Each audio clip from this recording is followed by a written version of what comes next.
America, Iran దేశాల మధ్య నెలకొన్న తీవ్ర వివాదాల నేపథ్యంలో వ్యూహాత్మక హార్ముజ్ జలసంధి వేదికగా అంతర్జాతీయంగా రాజకీయ ఉద్రిక్తతలు ఒక్కసారిగా వ్యక్తమవుతున్నాయి.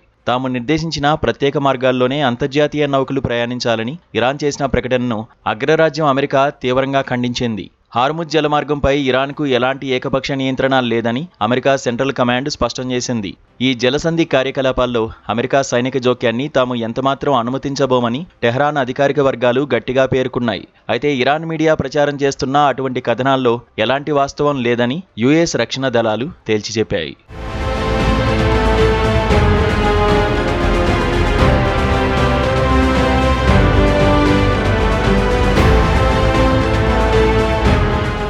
అంతర్జాతీయ చట్టాల ప్రకారం ఈ సముద్ర మార్గంలో నౌకల స్వేచ్ఛా రవాణాకు ఎటువంటి ఆటంకాలు సృష్టించకూడదని అమెరికా హెచ్చరించింది.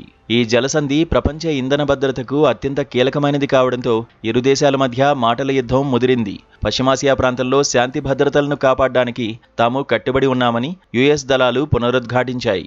అంతర్జాతీయ వాణిజ్య మార్గాలను ఏ ఒక్క దేశం కూడా తన స్వంత ప్రయోజనాల కోసం వాడుకోలేదని అమెరికా రక్షణ శాఖ స్పష్టం చేసింది.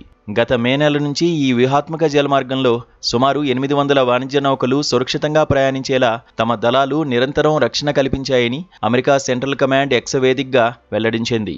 ఇటీవల వమన్ కారిడార్ మీదుగా ప్రయాణిస్తున్న కొన్ని అంతర్జాతీయ నౌకలను ఇరాన్ బలగాలు బలవంతంగా వెనక్కి పంపడంపై యుఎస్ తీవ్ర అభ్యంతరం వ్యక్తం చేసింది. టెహ్రాన్ తన సైనిక బలంతో నౌకలను నియంత్రించాలని చూడడం ప్రపంచ వాణిజ్య భద్రతకు పెద్ద ముప్పని అమెరికా ఆందోళన వ్యక్తం చేసింది. ఈ నేపథ్యంలోనే అంతర్జాతీయ షిప్పింగ్ కంపెనీలకు భరోసా కల్పించేందుకు అగ్రరాజ్యం రంగంలోకి దిగింది. ఇరాన్ బెదిరింపులకు లొంగే ప్రసక్తే లేదని, ఈ జలమార్గంలో పహారాను మరింత తీవ్రతరం చేస్తామని అమెరికా సైనిక అధికారులు ప్రకటించారు. మరోవైపు ఇరు దేశాల మధ్య ప్రత్యక్ష దాడులు, ప్రతిదాడులు జరుగుతున్నప్పటికీ హార్ముజ్ జలసంధి ద్వారా వాణిజ్య నౌకల ప్రయాణం ప్రస్తుతానికి యథావిధిగా సాగుతోంది. కెప్లర్ షిప్ ట్రాకింగ్ అంతర్జాతీయ డేటా ప్రకారం ఇటీవల 5 భారీ ఎల్ఎన్జీ ట్యాంకర్లు సురక్షితంగా ఈ ఉద్రిక్త ప్రాంతంలోకి ప్రవేశించాయి. వీటిలో ఒక నౌక గ్రీస్కు చెందిన ప్రముఖ షిప్పింగ్ కంపెనీది కాగా మిగిలిన 4 నౌకలు ఖతార్ దేశానికి చెందినవిగా శాటిలైట్ సమాచారం ద్వారా గుర్తించారు. మరోవైపు జూలై 7 నుంచి 9వ తేదీల మధ్య కాలంలో తమ దేశానికి చెందిన 22 వాణిజ్య నౌకలు హార్ముజ్ మీదుగా ఎటువంటి ఆటంకం లేకుండా ప్రయాణించాయి.